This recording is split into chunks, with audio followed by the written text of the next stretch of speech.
What is also important in sport, regardless if it's individual or a team sport, you are always in a team. You just keep walking and searching for a next one. Next technology, next principle, next target, and you keep developing. Authenticity is what makes you happy eventually, because then people accept you for who you really are, and then they follow. You are connected to the Evolving Digital Podcast.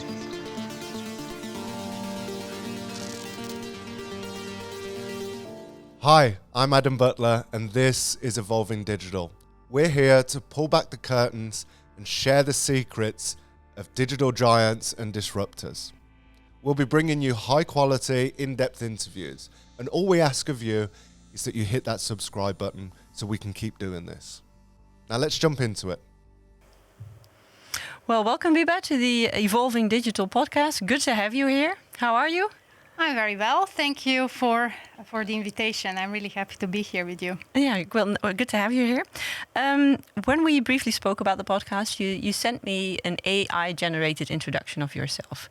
And just as a background, it was made by your brother-in-law, I think, and it was made by only using information that's open out on the internet. Yes. And it's a conversation between two non-existent journalists, so to say, about who you are. Right? Yes, it's amazing, yeah. Yeah, and I would like to start with just a brief part of that for our listeners to get to know you a bit. So here we go.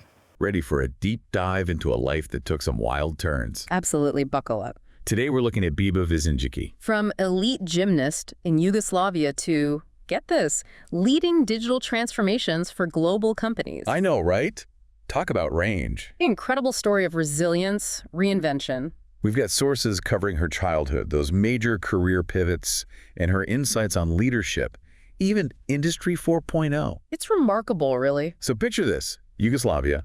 Biba's a nationally ranked gymnast. Wow. Training 4 hours a day, according to what we've got. Yeah. And that's not all. Her dad, a famous musician. No pressure there. How pressure environments seem like her normal right from the start. It's fascinating how both music and sports demand such discipline, wouldn't you say? Definitely. That striving for improvement, pushing your limits, it had to shape how she tackled challenges later on. And boy, did those challenges hit hard. Yugoslavia falls apart. Biba and her family are thrown into political and economic turmoil. Can you imagine? She even had to focus on basic survival during the NATO bombing of Serbia in '99. Oh gosh, making sure her young daughter had food, safety. Talk about a test of resilience. That's where you see her strength. That is a brief introduction of who you are. Yeah, it's amazing, isn't that? Yeah, it's amazing because two things. It's an amazing story as a story, only just as a story, but also that it's, in this case, it's generated with open data. You weren't involved in the production of it at all. No, not at all. And when I heard it for the first time, I was wondering where the information comes from. And then I started to think back, okay, it's YouTube, it's my presentations, it's my keynotes, it's everything. It's your digital footprint, basically. Yeah, in a and conversation. many parts of that digital footprint, I really forgot. It was not present anymore in my daily life. So when I heard it for the first time, I was really amazed. You were impressed. And I want to start with, they characterized you as very disciplined, teamwork, resilience, adaptability, things that form you as a person. And what is then the link now to digital transformation and the job you do now? Well, it's a whole journey. And as you heard, I was in a top sport, and I think that being in a top sport, in being in this digital transformation, there are lots of similarities. Mm-hmm. The most important thing, those are not events. You don't become you don't represent the national teams by having a few trainings. So it is a very, very long journey. Secondly, your heart has to look at the future. You really have to want to be better. Yeah. You have to dedicate yourself to be better. What is also important in sport, regardless if it's individual or a team sport, you are always in a team. Mm-hmm. And you can be as good as your team is. And if you understand that one, that gives you power. and then you never walk alone. And this is exactly what this digital transformation is. This is not just implementation of one technology or one method, or no, it is a journey that when we start walking and we walk as a team, we will never stop walking. We will only be better. I know from, I think it's the military that says, okay, everybody wants to be something and wants to achieve a result, but there's a difference to being something and becoming it. So it's also, that's also what I hear you say. It's about the journey and the effort and the discipline and everything you need to get to the end result. Yes, and you know, as much as you practice, as much as you walk, it becomes your routine. You're getting better and you stop thinking about it. You just keep walking and searching for a next one. Next technology, next principle, next target, and you keep developing. And that's the beauty of this digital transformation, at least for me. Yeah. I find it that at home. That's a good one. What do you think then are the most important skills that you took from your history and that you brought to your journey and that you learned during your journey? I think that through my life, I learned that nothing is for granted. The walls exist only if we put those in front of us. So we can go as far as we really think we can. And that's a very big learning. So during the war, I really learned that the hard way, because you had to develop network, you had to do things, unimaginable things to survive. But if you take it from a positive side, it was a boot camp that teach you actually that networking, looking beyond obvious, searching for new targets, and being authentic. Authenticity is what makes you happy eventually, because then people accept you for who you really are, and then they follow.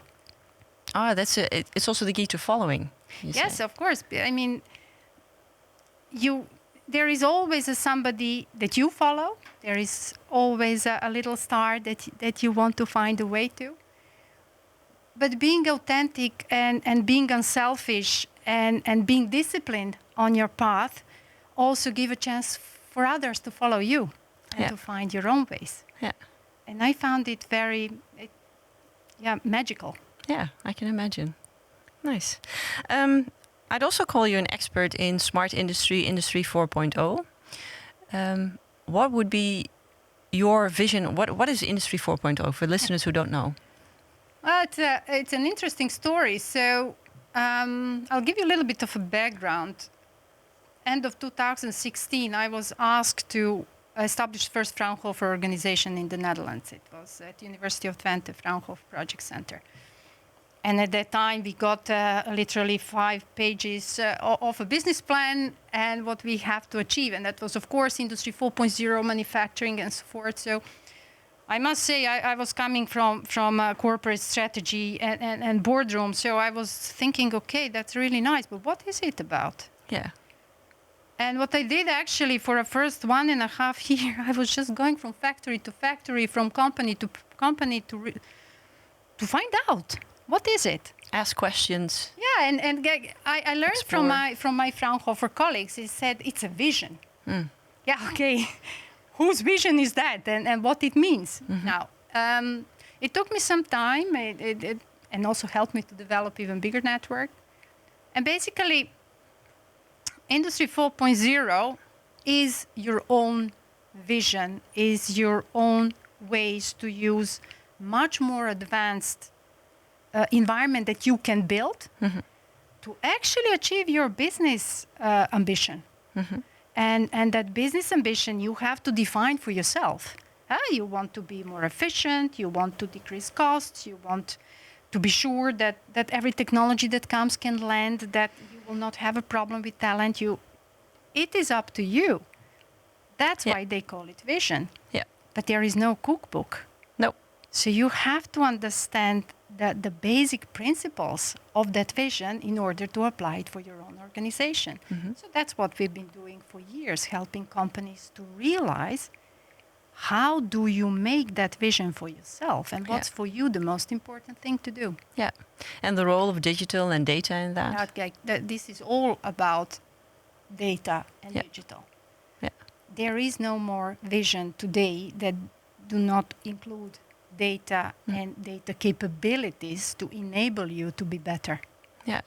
Do you have examples of companies that you think really stand out in their vision for Industry 4.0 in relation to their own company?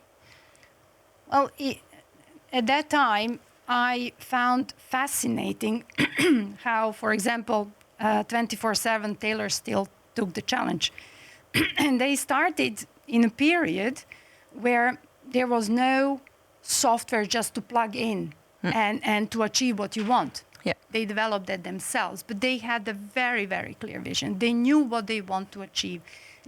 And also they realized at that time, at least from what I saw there, that it's not a 3-step process. It's not a 5-step process. It's not a recipe that you can follow. Absolutely. Yeah. Well, it is a mindset. It's a culture. It's a DNA that will change who you are, but you're not afraid to change because you know where you go.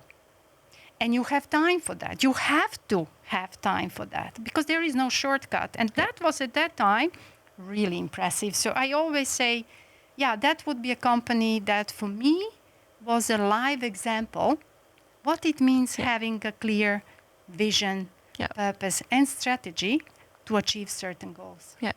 In the Dutch economy, do you think we're doing a good job when it comes to these types of transitions, or are we a little bit behind? Well, addressing economy, I'm not sure. But I think, well, if I look at manufacturing industries, we have big companies, and I think they know what they're doing. Yeah, of course. And they know how to do it, and they can find everything they need to be successful. But if you look at small and medium organizations, I think that from a government point of view and some other organizations' point of view, there should be much more support. Not just selling softwares and telling how digital is important, but really maybe even going 3 steps back and take those companies that want to change but do not quite know how to make the turn. You are in a running train, and now you have to turn. You have to redo the shop while the shop is still open, basically. Yeah, exactly. So where do you start? Yeah. What's the first step? Not to damage what you have, to add value to you have. How can you be sure that it will be really value for you, that you have people that can follow that up?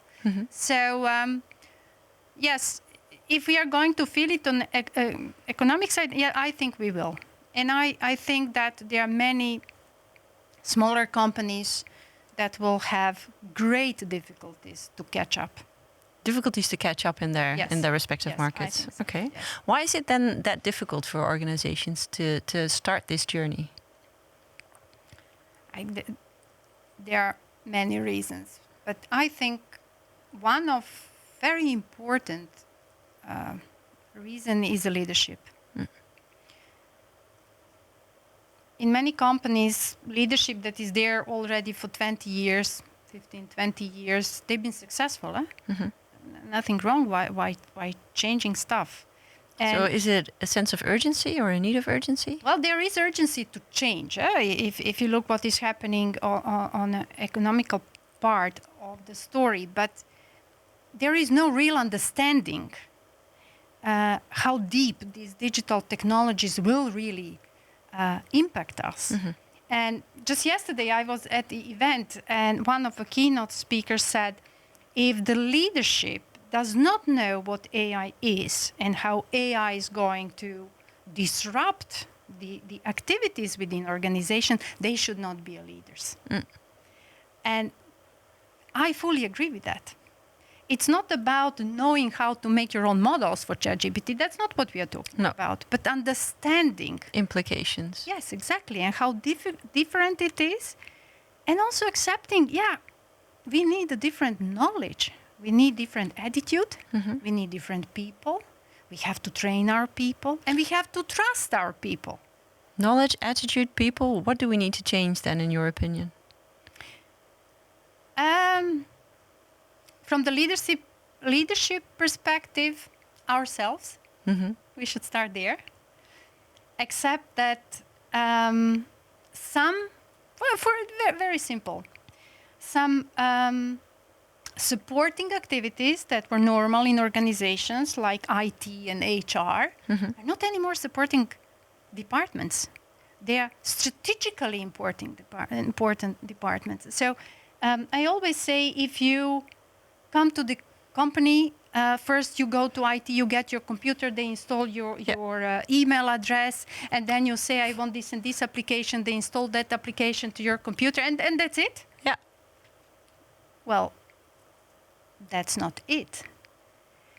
If the IT manager Still is does not that. sitting in the boardroom, fully understanding the strategy and the purpose of organization, and does not have a teammate, literally one coin with two sides, one to look what is the business structure of the organization, and that IT guy align with the IT architecture organization, embracing the most important business processes, translating to all the data flows that has to work together.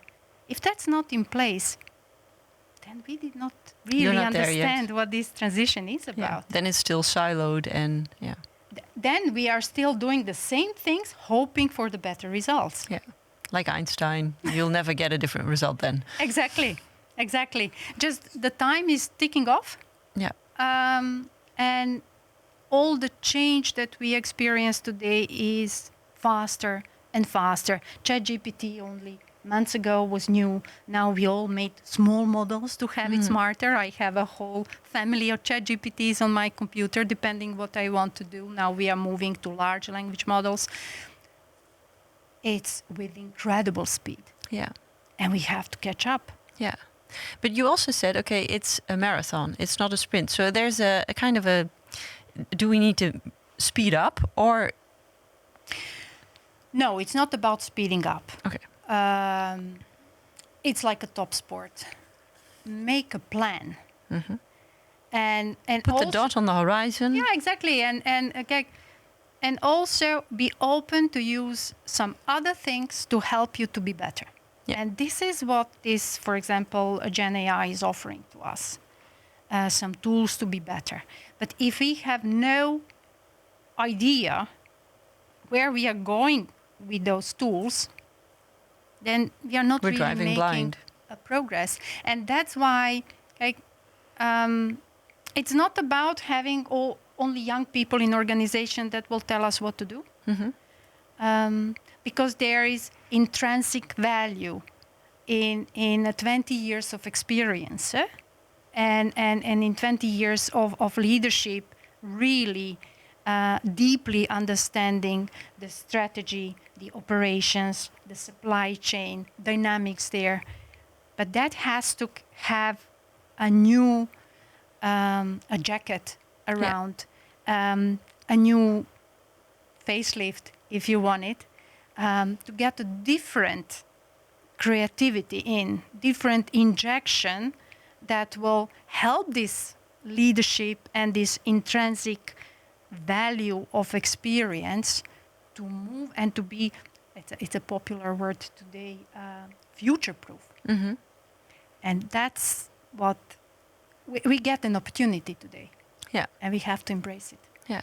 So then is your advice then to put like a dot on the horizon in, okay, that's who I want to be as a company, as an organization in 20, 30 years, and then just start the journey? Is that the starting point in your opinion? Like every business should have a purpose in the first place. Yeah. And then from that purpose, you have to set your own strategies. Yeah. And strategies are usually not linked to specific technology. That's where the things goes wrong. It's not about technology, because in 5 to 10 years' time, we will talk about quantum computing. So we're not going to start again about talking about strategies. It is about really your purpose. Yeah. It is about who you want to become as an organism. Can you put that into an example? You have big organizations that have a very strong sustainability as DNA. Yeah. We see more coming organizations that have strong DNA in diversity and inclusion. Mm-hmm. We see those movements. This is the purpose-driven organizations. They don't talk about AI as a purpose. No, it's a means to an end. Yes, exactly that. And joining the club of those organizations is putting you on a path where you have to look at your organization from a different angle. Mm-hmm. And then finding your purpose, you will find the means to achieve it. Yeah. Yes, for machine builders, you will still build machines, Mm-hmm. but definitely your business model on service and maintenance will be different. Yeah. Your engagement with the brand owners will be different. Your role in smart factories will be different. And yes, that will be your machine. But what kind of business models and earning models you will have, keep it flexible. And look what the future will bring to us. Yeah, you specifically say flexible, not Yes. resilient or adaptive. Flexible. Yes. Why? I can give you one example, especially when it comes to machine builders. Machine builders, they build machines, they sell machines, then they have some contracts on service and maintenance, then they fix it when they have to fix it, and hopefully everything goes well. And then you have a big brand owners, and they have very different machines and very different suppliers, and as much suppliers as the headache comes stronger. Yeah. Because you have to align everything and so forth. So that was in the old times. In the new times, machine builders also get some sort of a data protocols, how the machines should, what kind of data they should have, and so forth. And all those data are coming onto one place where the models and algorithms are made, and for what purpose? So that the brand owner have a full control over production. Now, if your business model was to build machine, sell machine, and have your service and maintenance contracts, and suddenly... Fairly straightforward case. Yes. Nothing wrong with that, by the way, yeah? But then you come into a situation where the brand owner say, listen, productivity is what we want. We want to guarantee productivity, and your business model or earning model has to be linked to your OEE, yeah? And then you come into a situation when you install machine, you have all engineers around your OEE. So OEE? It is effectiveness of your machine, overall equipment efficiency. Yep. Works well. And then you move out, and the operators do not follow what they should be following in the company. Well then,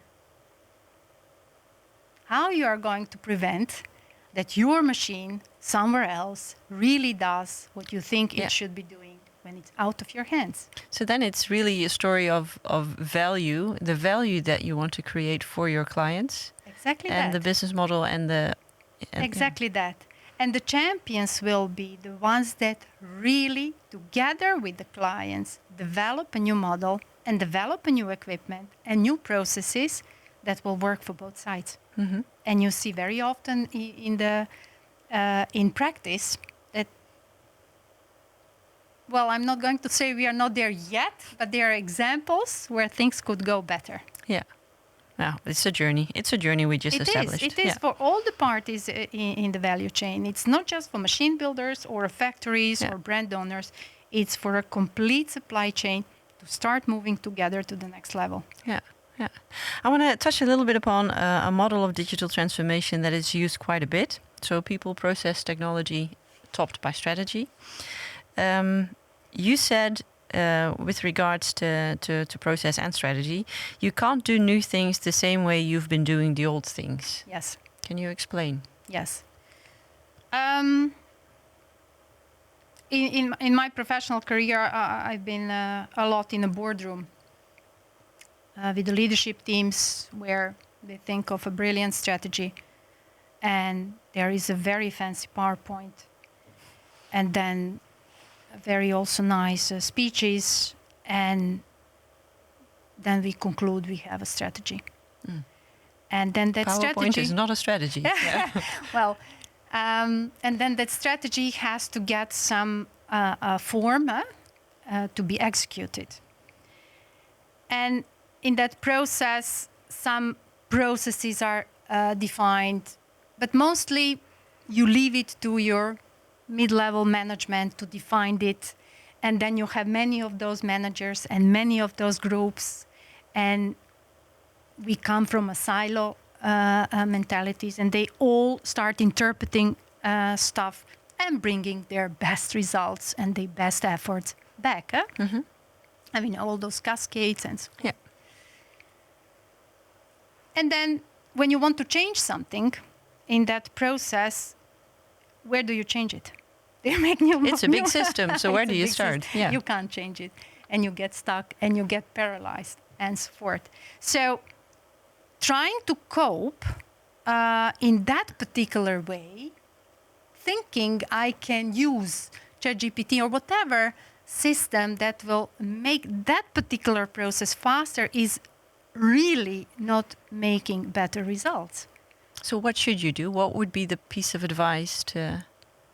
Well, what is the most logical thing to do? First, think of your system, your strategy and your purpose. This is not about PowerPoint. This is something that is part of your DNA. Yeah? It's at the heart and the core of the company. Exactly. This is why we're here. And Exactly. This is, yeah. But to use in a very good way a power of data, you first have to be sure that you have system in place. And that's what they said. The system in place is not just IT infrastructure. System in place is also a full workout of your key processes that will be the most important for your business impact. Yeah. And those you have to translate and turn into a data flows, and then comes applications, technologies, and all the known things that will then come. And these kind of transformations, that's what I said, it's not cascading down to a silo and getting echoes back.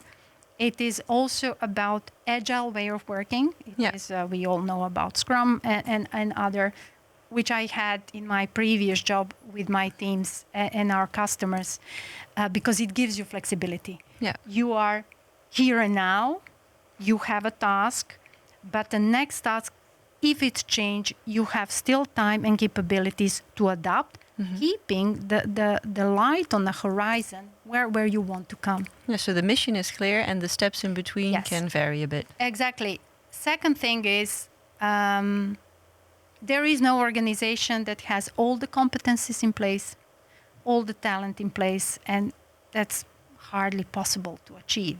Yeah. So we also have to adapt to new way of innovation. I call it ecosystem innovation, I'll call it whatever. But the point is, it is multifunctional, it is intercompany, if we talk about a bigger organization, and it is not just inside. This is inside out and outside in. Yeah.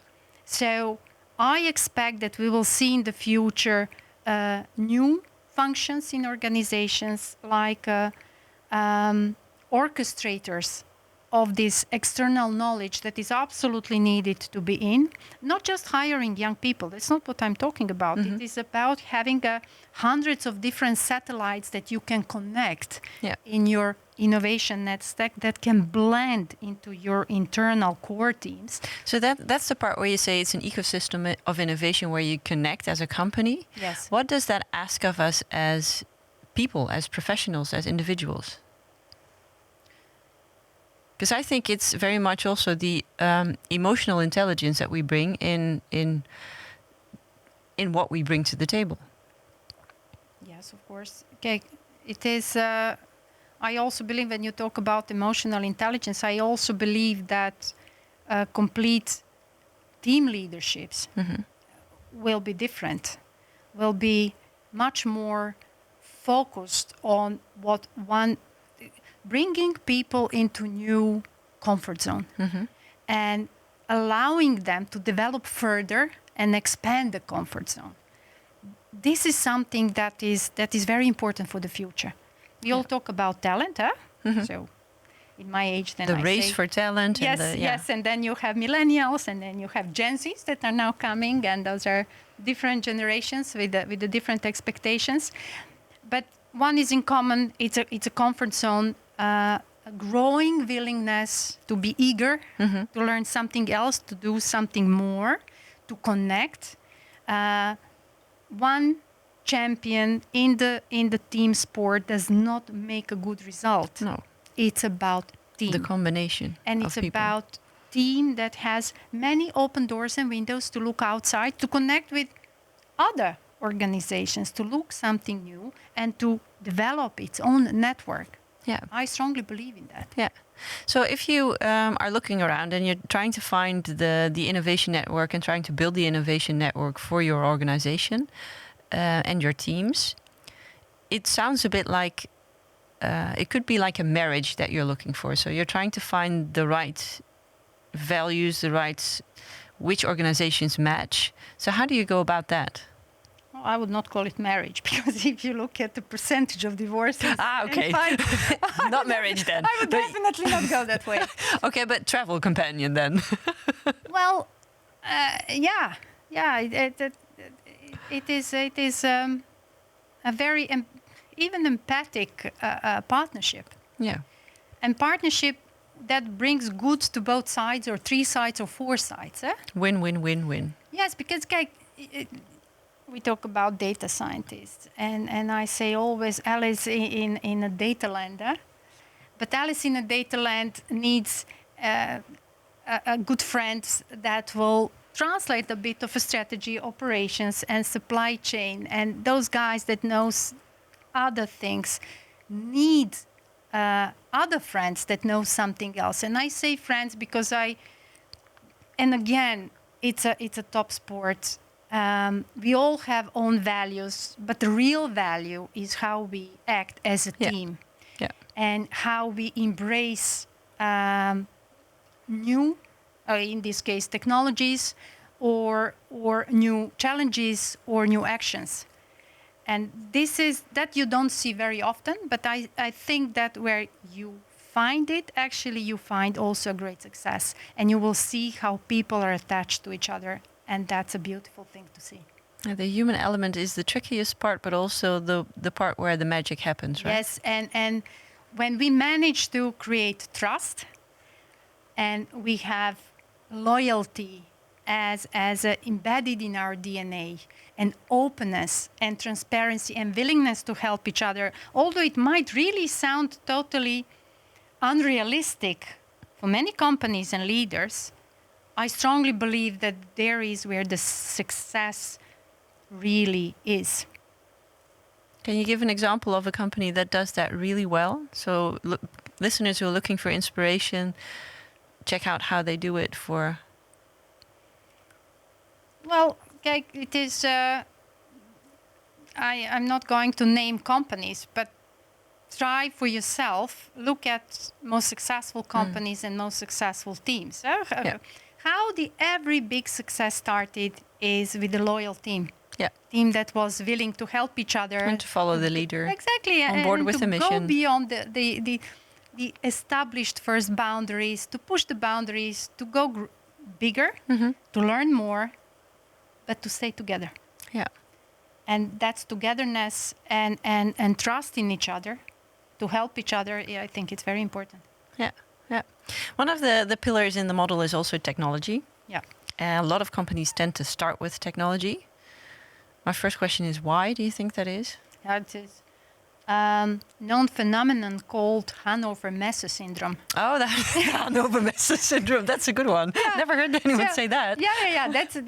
It's a typical one, especially in this 2016, 17, when everybody wants MES and this has to be installed, and then you go to Hannover Messe, and then you're totally delighted with all this magic you Blown see there. away. Yeah, exactly. And then you start implementing. And one of the projects we have, and I was in Fraunhofer, a very big organization called us, and they said, look, this is our architecture today, and it was just a Christmas tree with lots of applications, but nowhere socket to get light into the Christmas tree. So we had to do a total redesign and to make sense out of it. So technology is absolutely not anymore. It's enabler, but it is a strategic core element of a successful organization. But it requires to be understood fully, not just from the point of that single technology, but from the point of a whole system that has to use that technology to enable the business goal we have. So again, back to the mission. What are we trying to do for whom? And that's what we are talking already, I believe, for half an hour. It's a holistic system. Yeah. It's not anymore about one person doing one thing in a great way. Everything is connected with everything. Yeah. Interesting. Yeah, good. And if you look at mistakes made, what are the common ones that you come across when it comes to digital transformation? Yeah, probably a lot. Many. Yeah. Because then we can tackle them in terms of what would be the advice. Yeah. Sometimes when you come from a technology side, like me, you tend to assume that people know much more than they actually do. And if you confront them, it doesn't go well for you, it doesn't go well for them, and nothing moves. But it's black against white then. Well, no, it's not about black and white. It's about really understanding two different that planets. Technology is super important. Other things are also super important. So from your perspective, we have to, at least that is my learning, as somebody coming deep out of technology, we have to take responsibility for that. And we have to take it slowly till the system starts to move. And not assuming things, but engaging. And seeing what works and what doesn't work. And sometimes you have to make 3 steps more than you planned. Just do it. Yeah. And that is one of the learnings I had, because before, I would just, but how come that it's not there? How come that you don't know it? Yeah. Then it becomes a frustration. Yeah. And even talking to peers that should have that knowledge. We live today with lots of education platforms, lots of courses and so forth. So we have ability to catch up, but not every domain or activity has the same speed. And that's where we have to create a little bit of a room. Yeah. So speed and patience at the same time. Yes, and dedication. Yeah. Any other mistakes or that you typically come mistakes, across? Of course, I have more than 20 years of experience. Well, I think talking about mistakes linked to technology, technology is all about trying and being better and adapting and seeking for new and even more novel technologies. As I said, like ChatGPT, that is already, we sort of feel comfortable. We are making the next steps. No, that's not something that we should be afraid of mistakes. I would encourage everybody to make mistakes. I mean, how on earth you can develop something phenomenal if you never make mistakes? So just do it, but then accept it. Don't make a fuss out of it and move on. Yeah. So this is the mistakes in that sense are very much welcome. They're learning of course. experiences. That's the way to be better. Yeah. No, that's the topic of another podcast as well, I think, that we had this morning as well. I also have a question from you from our previous guest, who is Stijn Nesbak from Nexperia. He wonders, in your mind, what is the single trend that changes how we do digital or digital marketing in 5 to 10 years, and why? Well, for the record, I'm not an expert in digital marketing. But you can also answer from a digital perspective. Yeah, of course, from a digital perspective, mostly you would get an answer on AI and technology trends.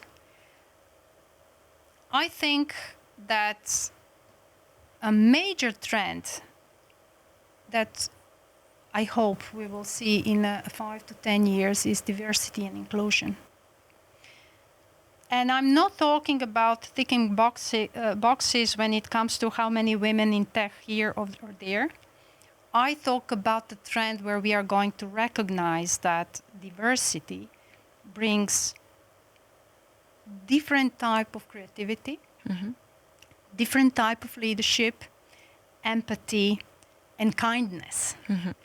And inclusion, maybe even more important, will teach us to listen. And when we listen, we actually learn.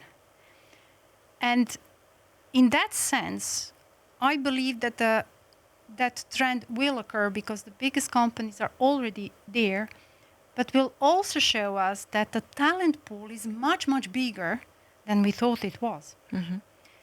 And I sincerely hope that if we have this situation after 5 and 10 years, we will say that that was one of the maybe most important challenges and changes that we integrated in our professional lives that helped us to stay in this competitive arena. Yeah. I strongly believe in that. I think it was the World Economic Forum that also said curiosity and creativity will become one of the top 5 skill sets you need, and triggered by diversity, I think. Yes, Yeah. and stepping out of stereotyping and biases, Yeah. and having much broader horizons when it comes to diversity in every possible sense. There is a whole world to discover, and we should not stay blind. Yeah. One final piece of advice when we wrap up this podcast for our listeners. Yes, the transformation we are in, I would not call it just digital, because we talk about digital already for more than 10 years, is a transformation that will make us stronger. Will give us opportunity to learn faster, to know more, to connect better, and to choose with more insights and more understanding, embracing the new way of thinking that young generations are bringing. And I think if we take it as responsibility to create a new ocean of opportunities and growth and development for generations to come, then we are not going to be afraid. We are going to be happy and honored to make those steps. Well, thank you very much for joining us, Biba. Welcome, and thank you for having me here. Thank you. Stay connected to the Evolving Digital Podcast.